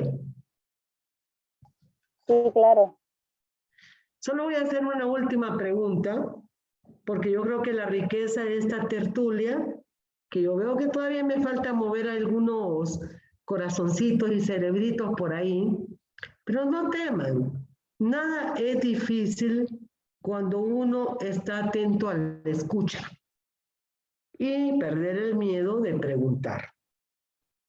Entonces yo voy a provocar a Wendy Guerra. ¿Me escucha, sí, Wendy? Te escucho. ¿Qué es pensar, Wendy? Pensar. Es poder ver y analizar e interpretar algo.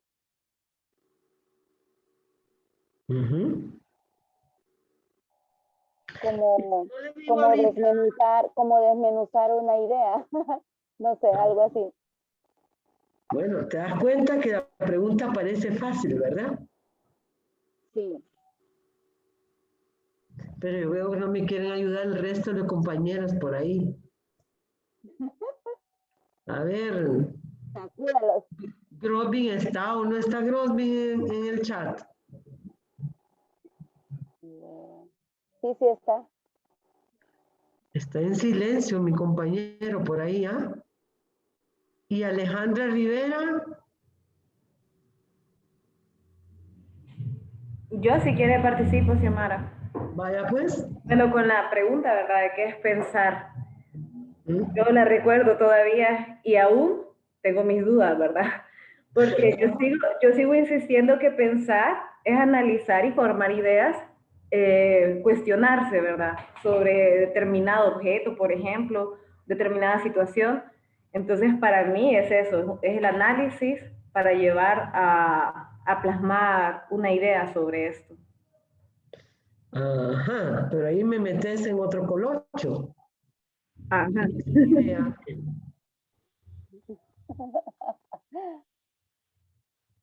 Fíjense que es importante, aunque pareciera un juego de trabalenguas. ¿Cómo puedo plasmar una idea? Bueno, cuando hablo de plasmar una idea, en este caso, es después de haber analizado, uno tiene, iba a decir la palabra, ¿verdad? Que nos acaba de decir que no.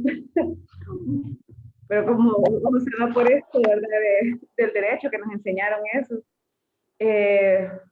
¿Qué sería? Uno después de analizar, uno tiene una definición sobre, vaya, digamos que determinado objeto o una situación. Es una situación, uno piensa, analiza y tiene, por ejemplo, la solución a un problema o una supuesta solución, ¿verdad? Entonces, para mí eso es pensar, analizar para llegar a una solución, un concepto, no es la palabra, pero sí a una definición, a un, no sé, a un resultado. Bueno, ese es un reto que les estoy colocando, es decir, te das cuenta que aún cuando estás reflexionando, te estás dando cuenta que hay un obstáculo que no permite todavía tener la apropiación de la respuesta idónea o de la respuesta correcta. Entonces volvemos a la pregunta que les hacía anteriormente. ¿Han visto el paradigma del modelo neoliberal? ¿Han visto el paradigma de lo que es deseable que construyamos? Que aquí hay otra palabra que me gustaría ya meterla, que es la utopía de lo posible. Porque en la historia, en el mundo antiguo, ya se hablaba de la utopía en el sentido de lo imposible. Por ejemplo, la ciudad de Campanella, la utopía de Tomás Moro, casi ilusionistas. Pero después, la categoría de utopías, sobre todo con un teórico, Ernest Bloch, habla de la posibilidad. Y esa posibilidad, que yo creo que en las dos compañeras que me han hablado de pensar, veo que me ha faltado un elemento que es fundamental, la crítica, ¿verdad? La crítica, que no es lo mismo que desacuerdo. Fíjense cómo el lenguaje es tan rico en el español, que yo puedo decir, estoy totalmente en desacuerdo con fulana de tal frente a su percepción de la realidad. Bueno, estoy en desacuerdo. Posiblemente hoy me diga, mira, Xiomara, hoy es lunes 19, qué día más horrible, cargado, pesado. Pero alguien me diga, no, mira, que es un día tranquilo, cayó su llovizna, es caluroso, etc. Pero eso no es crítica, eso es desacuerdo. Ahí veo una definición de Galeano. La utopía está en el horizonte, camino 2 pasos, ella se aleja 2 pasos y el horizonte se corre 10 pasos más allá. Entonces, la utopía, según Galeano, como me lo ha puesto María José, es el camino que se me abre, es la posibilidad y también el sentido de la esperanza de las cosas no son así para siempre y de toda manera de la misma forma. Entonces, cuando yo les pregunto de pensar, ustedes tienen que introyectar. Cuando digo introyectar es introducir el concepto de la crítica.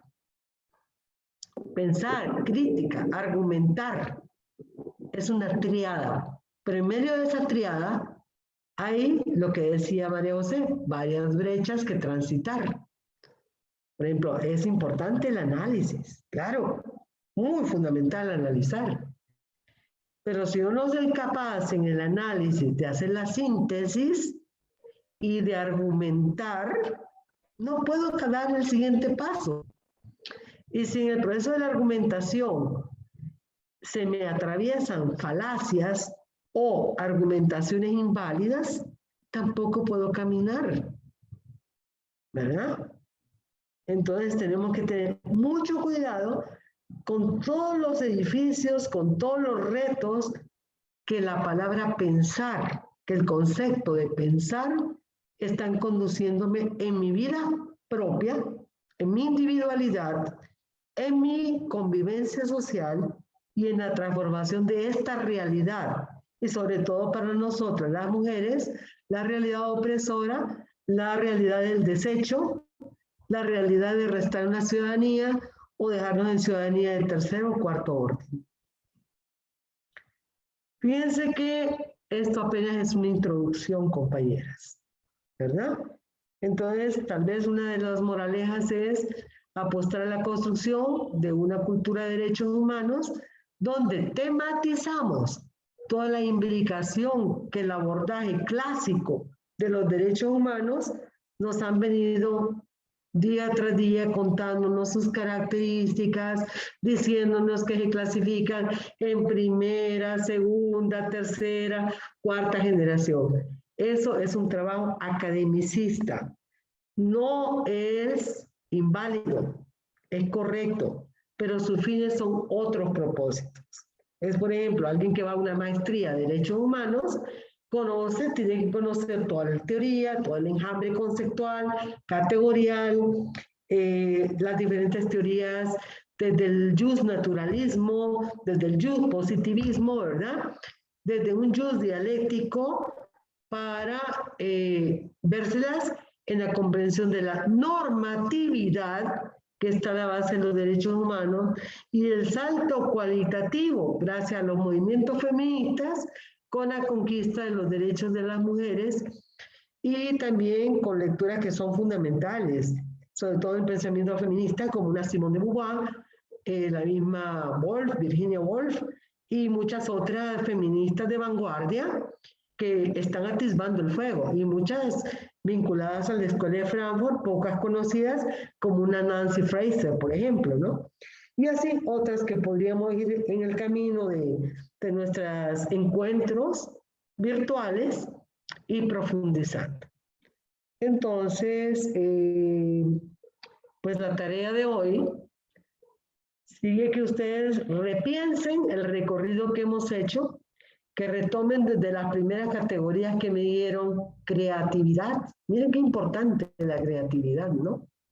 Qué importante es la creatividad para hacer los cambios cualitativos, para ser transgresoras y de alguna forma irreverentes también con un sistema opresor. Pero todo esto necesita pensamiento crítico.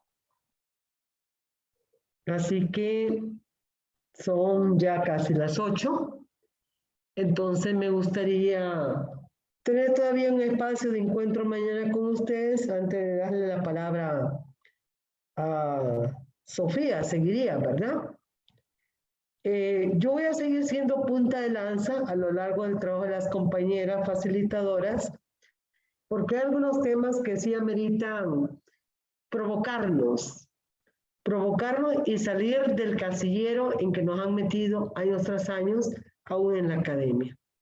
Así que, ¿algún comentario de ustedes final? ¿Qué les ha parecido? ¿Están dispuestas a seguir adelante, provocándose, preguntando, participando? Les escucho.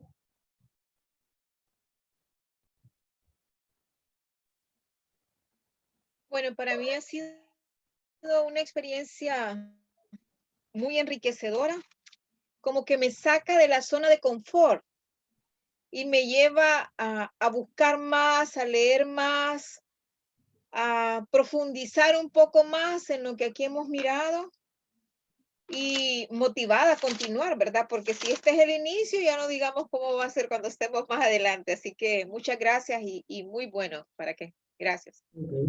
A ver, de las más jóvenes por ahí, a ver qué otro pensamiento hay. Ahí veo a Wendy que quiere hablar. Bueno, no quería hablar, pero bueno. No, agradecer, Xiomara, la verdad que me deja más que sorprendida, ¿verdad? Todo lo que hoy se ha hablado y de la forma en que lo hemos abordado. Yo creo que no es algo común, ¿verdad? No es algo que lo hacemos a diario, pero que es importante conocerlo, más si usted, como lo dice, ¿no? Si vamos a ser, pues, esos gestores innovadores, pues tenemos que hablar con propiedad, y muchas veces nos da temor, o tal vez no creemos en nosotras y nos da miedo a expresarnos, miedo también Correcto. a que nos callen. Correcto, pero sobre eso es donde viene otra categoría, la autenticidad del ser humano, ¿verdad? Solo que la autenticidad tiene que ser reforzada con conocimiento y perseverancia. Muchas gracias, güey. A usted. ¿Otra compañera o compañero? Hola, Xiomara. Hola. Pues a mí en lo personal me agradó mucho la temática que se tocó. Hay cosas que yo no las sabía al 100 que digamos. Y pues es muy interesante lo que estamos viendo, y igual que la compañera comparto que si ahorita es el inicio de cómo vamos, no se imagine el intermedio que va a ser más enriquecedor para nosotras y nosotros. Claro, gracias. Pero va a Gracias. depender mucho de ustedes. Yo solo soy un 20% del reto de ustedes. A ver, una opinión más. Nedelka, que ha estado muy callada.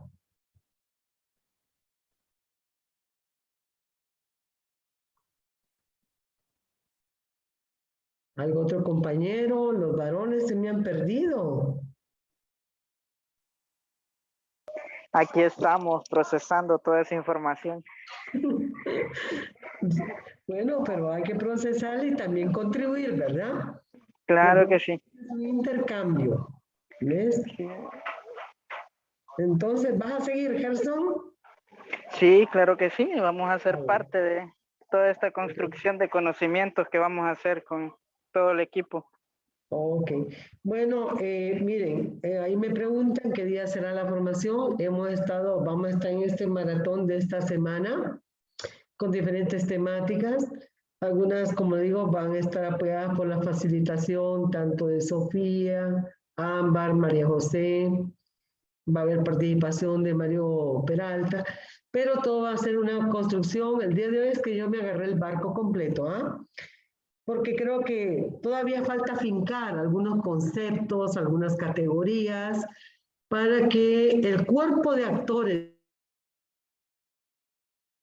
de ustedes y actrices que hay en esto sea una vanguardia, ¿verdad? Pero el conocimiento no es privado. Uno tiene que ser humilde en el conocimiento y transferirlo a las demás y a los demás. A ver, ¿alguna opinión más? El equipo que me acompaña.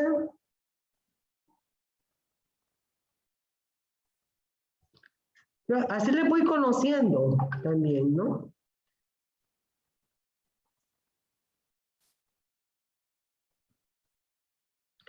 Mañana vamos en primera hora a hablar sobre eso que denominan enfoques de derechos humanos, perspectivas de género. Solo que voy a hablar desde un plano, como ya dijo María José, epistemológico, ¿verdad? Ya le voy a dar una categoría de cientificidad a estos términos para que ustedes vayan viendo el desarrollo en las siguientes conferencias o espacios de interlocución.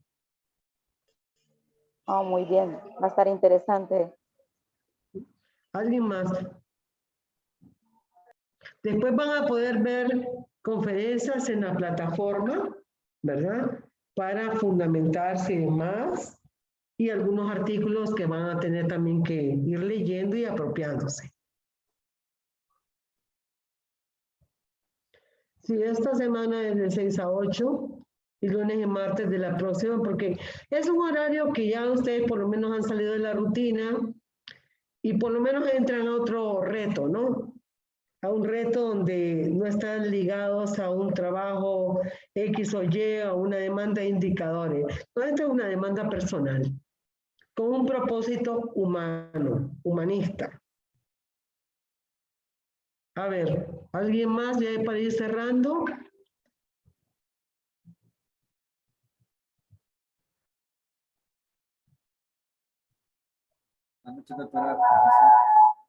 Alejandro. Bueno, estuvo muy bonito todo, adquirimos nuevos conocimientos. Bueno, mi persona, estuvo muy bien el debate que hubo. La compañera María expresó buenos datos informativos. Creo que vamos a seguir aprendiendo y hay que ponerlo en práctica, ¿no? Porque todos tenemos experiencias distintas. Claro. Ella lo dijo desde su punto de vista, igual creo que otras compañeras expusieron también. Y todos miramos de distinta forma, ¿no? Y para eso creo que están estos laboratorios, pues para ir aprendiendo y poder compartirlo en el mañana. Fíjate, Ariel, que eso que acabas de señalar es fundamental. En todo colectivo hay que ver las múltiples miradas, pero también uno tiene que llegar a establecer consensos, ¿verdad? Sobre todo si queremos transformar realidades sociales que son opresoras. Me gustaría en algún momento de estas pláticas que tanto Gerson, Grosvin, Mario, tu persona, vamos a ver un poco, no el tema de masculinidad tal como se está abordando actualmente. A mí me interesaría más los niveles de intersubjetividad de las masculinidades desde las vivencias humanas. Entonces, para que vayan pensándolo y ver un poco así como estos temas de la soledad, de la vejez misma, ¿no? Del adulto o de la adulta mayor, que pareciera que se deja en una gaveta, ¿verdad? No se enfrentan, no se abordan todas las dimensiones que hay, por ejemplo, en el caso del desarrollo de las mujeres, el disfrute, el goce del placer, el erotismo, el autoerotismo, etcétera.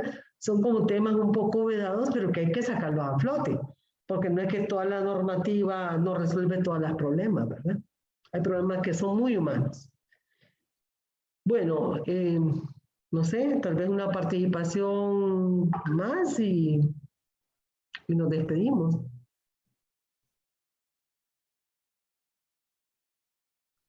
Y recuerden que el reto aquí está en que perdamos miedos y si yo tengo, por ejemplo, una insinuación de corrección de algún término, es en el buen propósito de formar este gran equipo.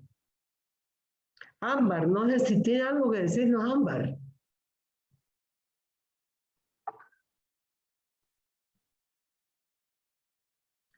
Bueno, entonces vamos a dar por hoy. Yo espero que poco a poco tenga yo una convulsión de pensamientos creadores, retadores y provocadores. Así que feliz noche, muchísimas gracias. Veo que han estado ahí presentes, pero hay que perder el miedo, ¿verdad? Adelante y hasta mañana. Abran por lo menos y me dicen adiós, ¿verdad? Gracias, adiós. Gracias, igual, feliz noche. Feliz noche. Feliz noche y a seguir pensando. Ok, chao. Adiós. Buenas noches. Buenas noches. Buenas noches. Buenas noches. Nos vemos. Así que mañana más ideas creativas, más ideas retadoras. Pueden replantear algunas cosas que les he dicho hoy y pueden haber cuestionamientos también, no hay problema. Chao.